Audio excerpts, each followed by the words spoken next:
Morning. Trying to understand Zaidi Korach. Very complex character, Korach. He comes up at the gates of the Holy Temple, as the Medrash promises. And there's something good about this character that only sought to make machlekas. He would not stick with the status quo of having these two leaders, Moshe and Ahron, brothers, no less. And he just couldn't put up with that.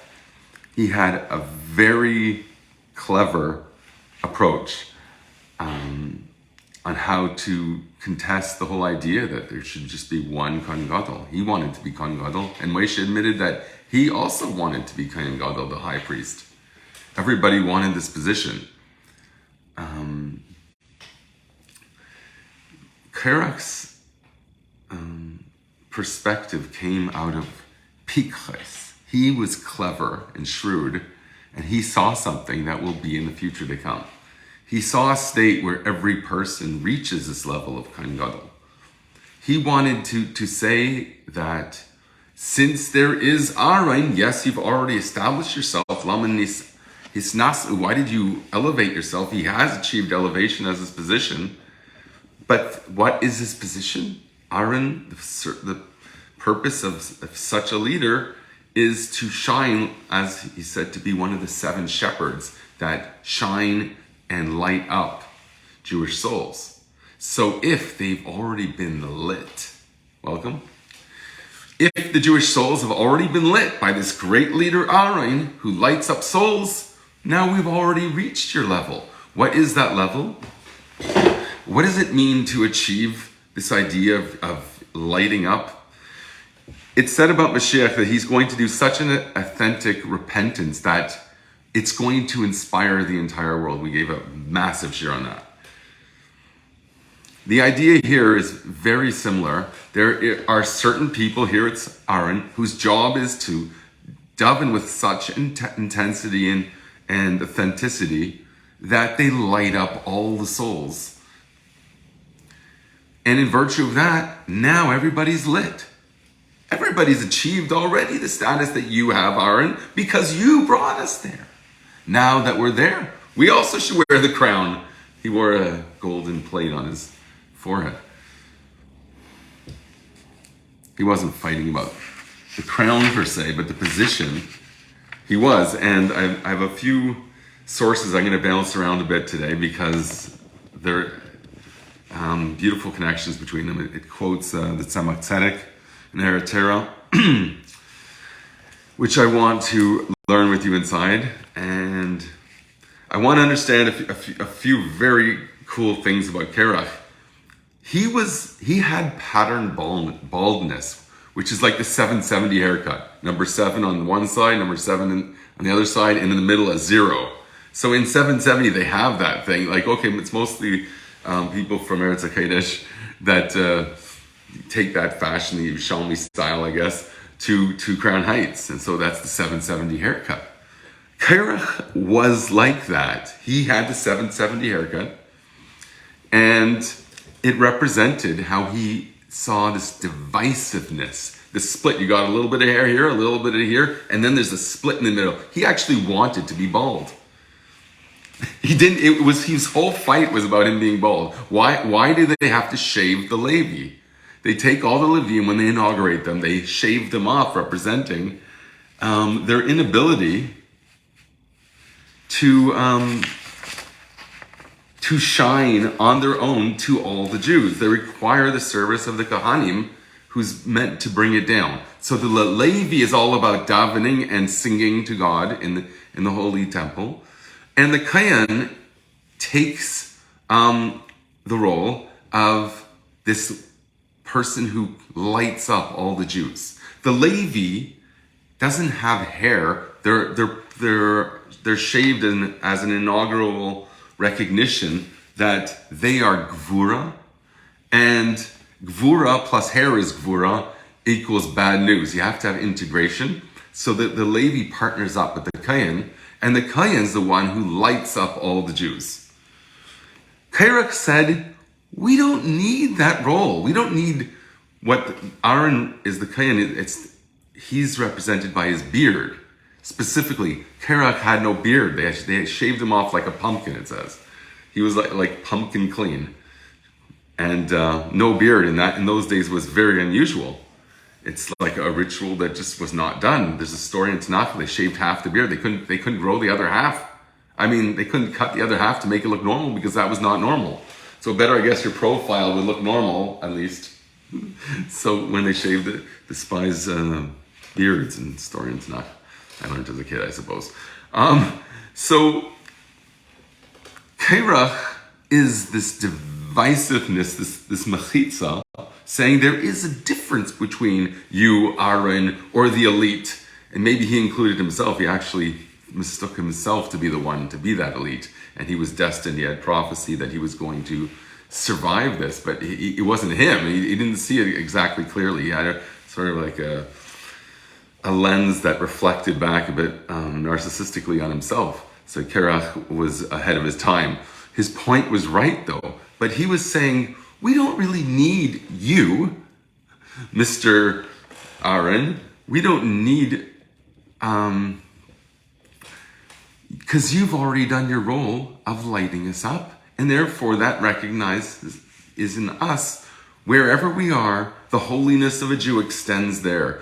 There could be the lower realm and put a belt or a bald spot, or the second day of creation is about the split between the waters that are in the heavens and the waters below, the pleasure of below and the pleasure that's spiritual. There was a division between them. Not until the third day, as we'll learn from the Tzemach Tzedek, was there the integration. Welcome, Sean, Ted. The integration that the third day beauty is the balance of kindness, what began the origin of creation, and discipline, the ability to contain that in a vessel. You need balance. That's beauty, and that's what brings out Malchus, we'll learn in the Tzemach Tzedek. Okay, so he was bald, and he wanted to be bald to show that you don't need the ability to take from the mind and like potato head out of it. You know, did you have those things that like you turn the thing and the potato head would grow hair all of a sudden? It says that hair that's in the brain, here it's mostly the beard that we were talking about actually, but I don't know if the same idea applies from the idea that the mind is represented in the hair, which is a complete tzimtzum. It's a complete veil because it's inanimate. You to be a barber, it's not as important a position as being a brain surgeon, I suppose, because you got to be more careful. You got to know what you're doing. The hair has no life. It's lifeless, but it's said to extend from the brain. So there's a massive division that you can't see any connection between them.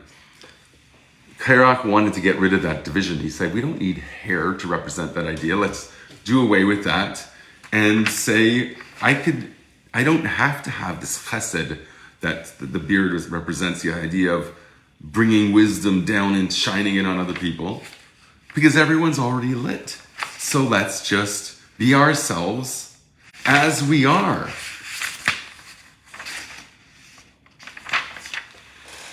And be accepted as just as important as the highest position in our religion, Kohen Gadol.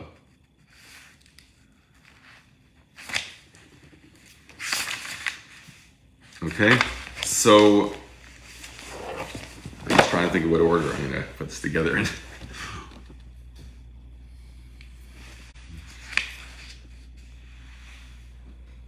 Okay, so this is my proof text for what I just said.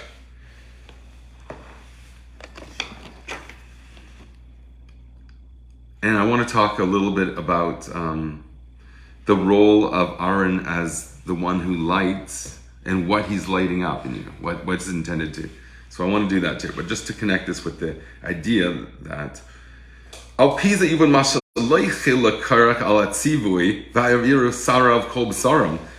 he didn't have a problem with the idea of getting inaugurated with a total shaving. You know, sometimes the people with the pattern balding prefer to go completely smooth. It's much more zen, and I think it's more expressive of this idea of I can be who I am, and that's what God loves. So why do I have to rely on you to have a position of authority above me? Lama hisnas. Why did you elevate yourself? Everybody's already lit.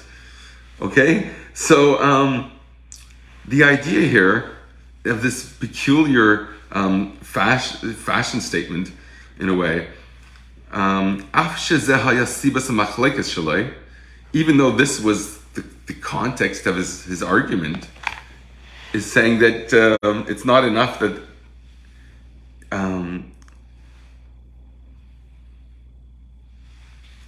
we're going to have to investigate that a bit, because that's a bit. The Medrash explains it. We'll look there maybe tomorrow. Because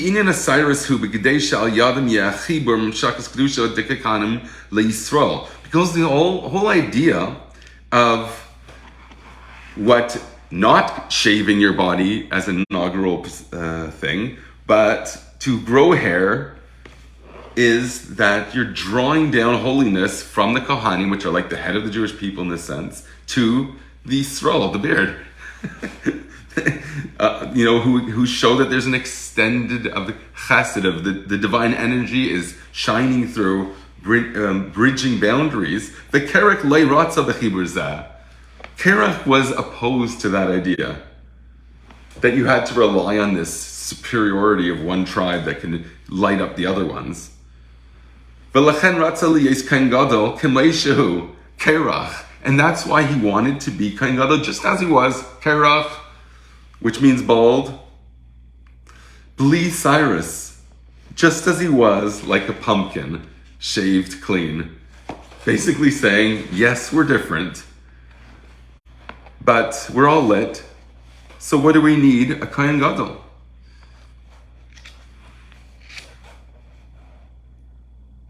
There can be a lot of Kohen Gadolim, he reasoned.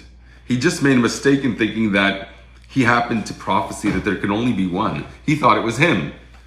So that was his mistake. And then, okay, what's the idea of the role of Kohen Gadol, that you need to have an exclusive person that until the times of Moshiach, when things are going to flip around?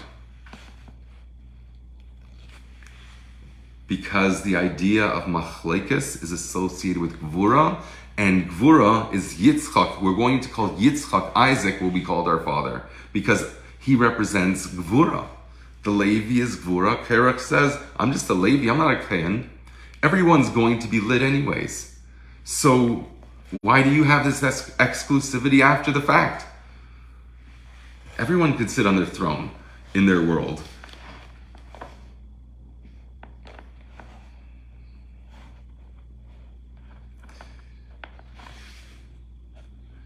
That's why it says V'yikach Korach ben Yitzhar ben Kahas ben Levi.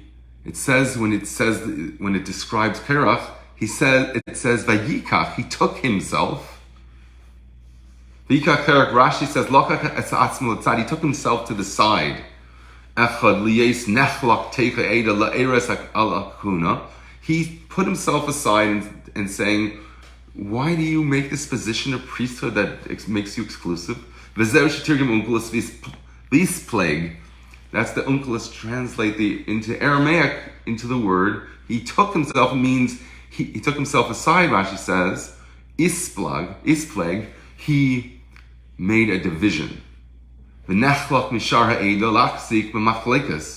To challenge the status quo. And he took with him, what did he take with him? Other rabbis, the Sanhedrin he took with him, 250 members of the Sanhedrin, from the tribe of Ruvain, incidentally my middle name. And he says, I have a posse with me that agree with me. We're all equally capable of assuming this position. So what is this sought after position that was so important to him? What did he really... was he jealous of in the Kohen? So here's a little description of what the role of Kohen actually was. And it's not necessarily for everybody, but there is some people. Here you have Moshe and Ahron. There's other leaders. We said there's 7 shepherds, for example.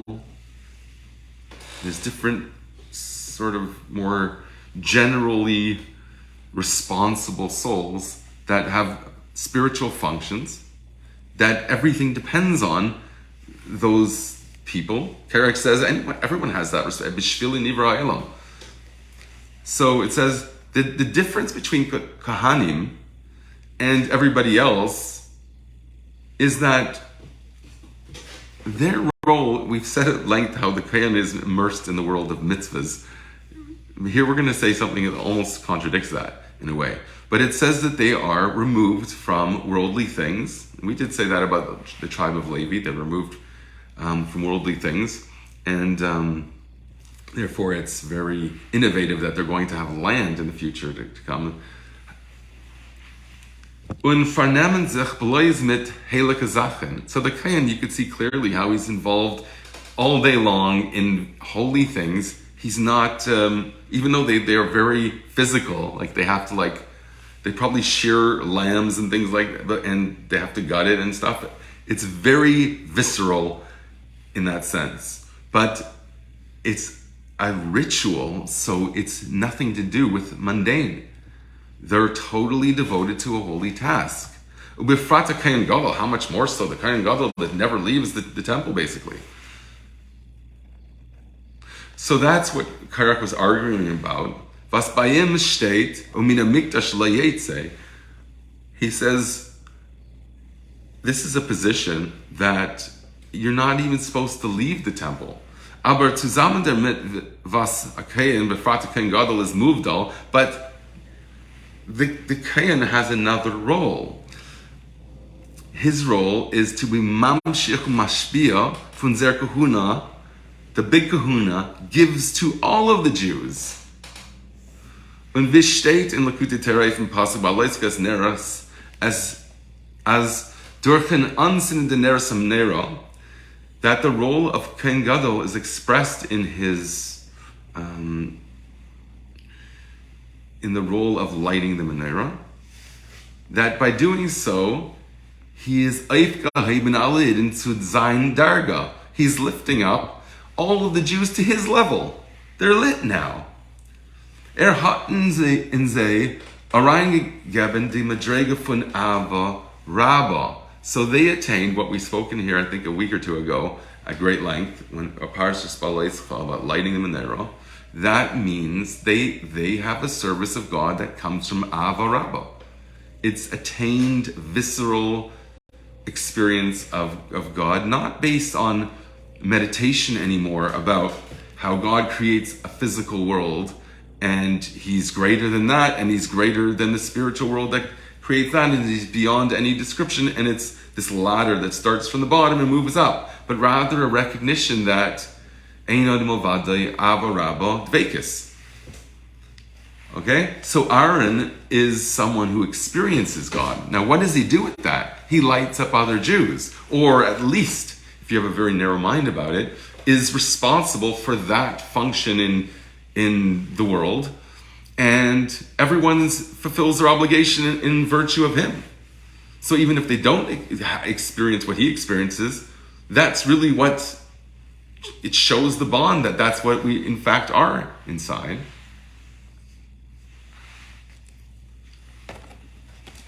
So if we're lit too, so why should you maintain a special position? Okay, so,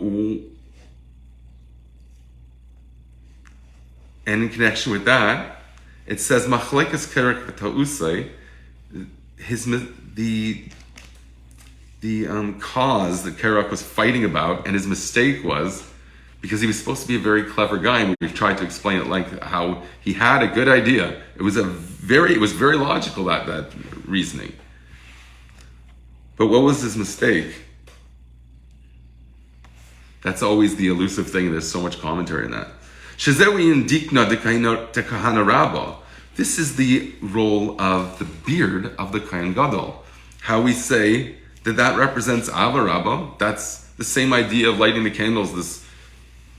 Remember we said the potato head, or the earth buddy. My friends made the earth buddy, which is like nylon stocking filled with sawdust, some seeds inside, and you pour the water and it gets the hair. So hair represents this flow of inspiration. So the beard is the great love, which comes about expressing the idea that the Kohen is about chesed, it's about shining. The Levi is about this personal connection and this ascension and this spiritualization of the person towards Hashem. And the Kohen is almost the opposite. It's the water of chesed which takes from up high and gives to below. So when we say it's Ava Rabbah, it's a great love. Love is typically associated with chesed, giving. But here, when we say it's a great love, it's about transcending the entire order of things, where you have to walk along this long ascending trail in your soul's journey, and you climb through it. But what if you're lit just like that? That's what the beard represents. It's like he's just giving out. So okay, you've given me. Now why do you maintain your position? So al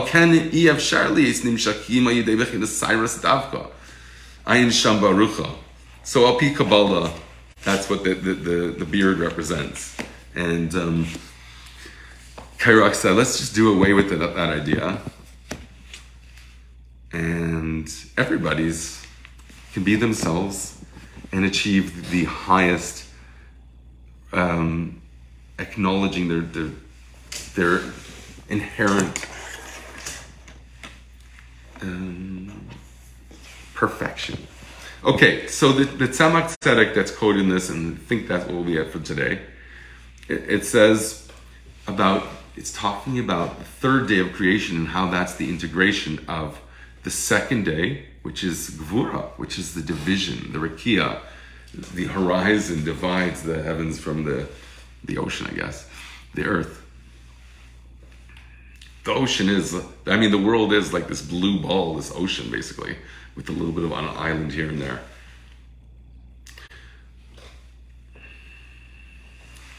So, on the third day, you can interpret it like this. On the third day, it says, Ki Tov, it was good, twice. But it doesn't say it was good on the second day. What was missing about the second day? I'm the second born. What's wrong with the second born? The Levi in general is about Gvura, the second of the two attributes. You start with Chesed. You create with kindness. And the discipline comes as a result of needing to contain that. If you give too much, you're enabling. So on the second day, Lainamar by Kitayv, the Tzemach Tzedek writes, doesn't say Kitayv about Lefi Shabai Bechinas Gvura, because the second is severity. So Korach identified with Gvura as being a Levi. He says, okay, Kohen, Mr. Kohen, you're a Chesed, fine. Gvura is also important besides we're lit. But he Mavdil, and there should be a separation, it says, on the second day in the story of the Genesis. There's a separation, so that's Gvura. Gvura is like fire divides up all the elements. Earth, air, wind, it sounds like a funk or R&B band. Right? So it divides. Fire takes everything to its sort of, at the level of the molecular level. The Imken, whereas water takes like a lot of dough, flour dough, and it puts it into one dough that you roll out for the matzahs. That's the only way I've ever seen dough before. Every day we see challah. I've never actually got my hands in the challah before, but I did with the matzah, making matzah. That was really cool.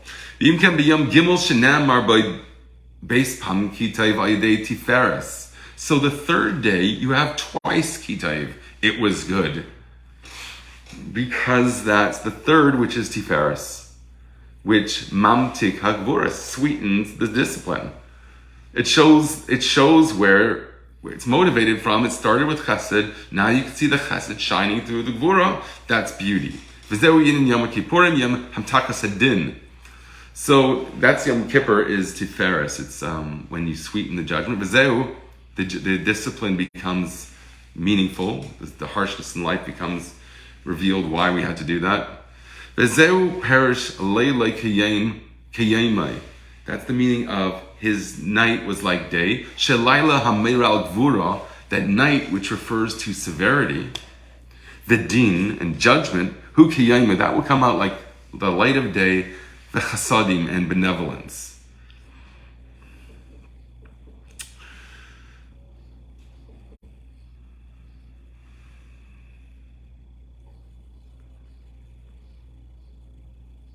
And then he goes, I'll read you the Kabbalah. It's very, if you know what it means, you'll understand. V'nikra l'tzadik kitayv, v'efshar laimar shehu yisaid abba, v'yisaid zerampin. And look it up in the Zohar. There's just a little bit more I want to go with you, read with you. Shebiyam gimel shehu tiferes nisgala sherish midas malchus. The purpose of beauty is to expose the brilliant origin of the lowest, which is malchus.